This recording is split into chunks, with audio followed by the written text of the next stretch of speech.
भी तरक्की याफ्ता मुल्क है, उन्होंने अगर तरक्की की तो वो की जो उनकी नॉलेज बेस्ड इकोनॉमी थी, यानी कि ये नहीं कि पैसा इकट्ठा किया, प्रॉपर्टी में इन्वेस्ट कर दिया और कोई इनोवेशन और कोई नहीं। अमेरिका की मिसाल लें, चीन की मिसाल लें, हमारा पड़ोसी मुल्क जो भारत है उसकी भी मिसाल ले लें। पाकिस्तान के अंदर भी बात तो की जाती है और कोशिश भी हुई कि दुनिया में अब ये जो मोबाइल फोन्स हैं, दुनिया में बहुत से ऐसे ममालिक हैं जो बना रहे हैं, तो पाकिस्तान में भी कोशिश हुई कि मेक इन पाकिस्तान यानी made in Pakistan mobile phones जो हैं वो बनने चाहिए।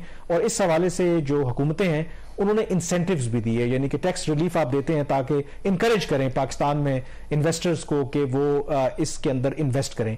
इसका क्या बना इस पर बात करेंगे, लेकिन शहबाज चंद साल पहले इसी प्रोग्राम में मैंने जिक्र भी किया था। देखें, बांग्लादेश किसी वक्त हमारा ही हिस्सा था। बांग्लादेश एक ऐसा मुल्क है कि वो इकोनॉमिकली हमारे से ज़्यादा उसने ग्रो किया है, उनकी जो एक्सपोर्ट्स हैं हमारे से बहुत बेहतर हैं, और इवन वहाँ पर जो लोकल मोबाइल्स बन रहे हैं और ना सिर्फ वो लोकल अपने जो सार्फिन हैं उनकी डिमांड को पूरा कर रहे हैं, बल्कि वो अमेरिका तक एक्सपोर्ट कर रहे हैं। तसव्वुर करें बांग्लादेश की, तो क्या पाकिस्तान में भी इस तरह का कोई इनकलाब आएगा कभी? हमारे मुल्क में इनकलाब इसलिए नहीं आ सकता नाज़रीन कि हमारे पास एक इंजीनियरिंग डेवलपमेंट बोर्ड, ये इदारा जो है, कहने के तो इसका नाम डेवलपमेंट के पर्पस के लिए बनाया गया और ये वजारत सनत और पैदावार के अंडर आता है।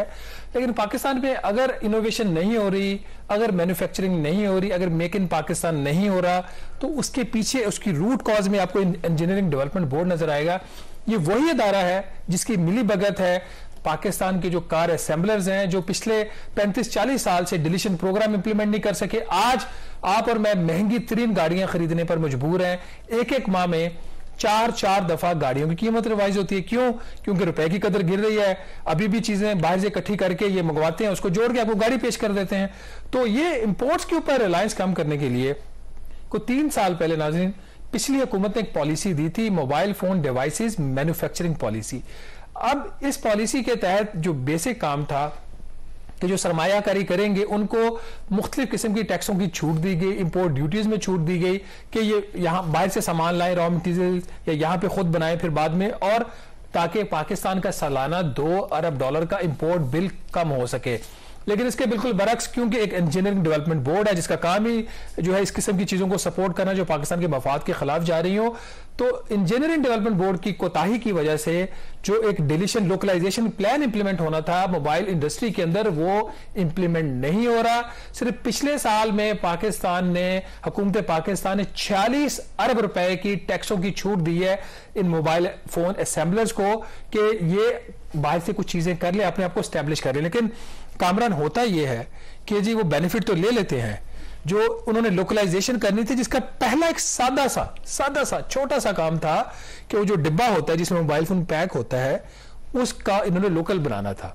तो कैन यू इमेजिन कि जो लोकल फोन्स बनने हैं या बन रहे हैं, उनकी वो जो पैकेजिंग मटीरियल है वो भी बाहर से आ रहा है, गत्ता भी उसका बाहर से आ रहा है, डिब्बे भी बाहर से आ रहे हैं।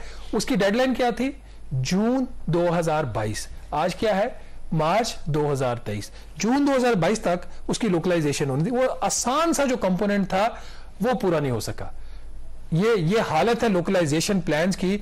और आगे जाके इन्होंने जो हम एक डब्बा नहीं बना सकते जिसमें मोबाइल पैक करना है, तो बाकी इनोवेशन जो है, अच्छा अभी बाकी जो लोकलाइजेशन कंप्लीट करेंगे ना, 50% ऑफ का जी करेंगे हम लोकल और बाकी बाहर से आएगा।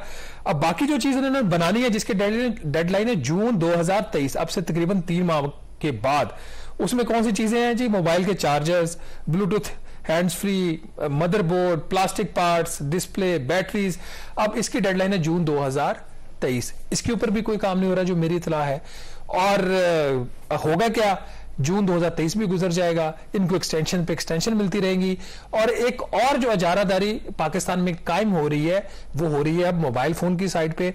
ये लोग करते क्या है, जिसके नाम पे ये अरबों रुपए की सब्सिडीज लेके जा रहे हैं, टैक्स रिलीफ लेके जा रहे हैं, बाहर से डिवाइसेस मंगवाते हैं, किट होती है छोटी सी फोन की, उसके एक को 3 उसके वो होते हैं स्क्रू ड्राइवर, एक को 5 होते हैं, उनको लाते हैं, जोड़ के आपको फोन पेश कर देते हैं। और इनकम टैक्स की रिलीफ भी ले रहे हैं। जीएसटी एग्जम्पशन में सिर्फ जीएसटी की मद में पुराना जो 17% रेट था उसके ऊपर इनको 46 अरब रुपए की रिलीफ मिली है पिछले साल, 46 अरब रुपए की। और अब तो जीएसटी का रेट भी 25% हो गया।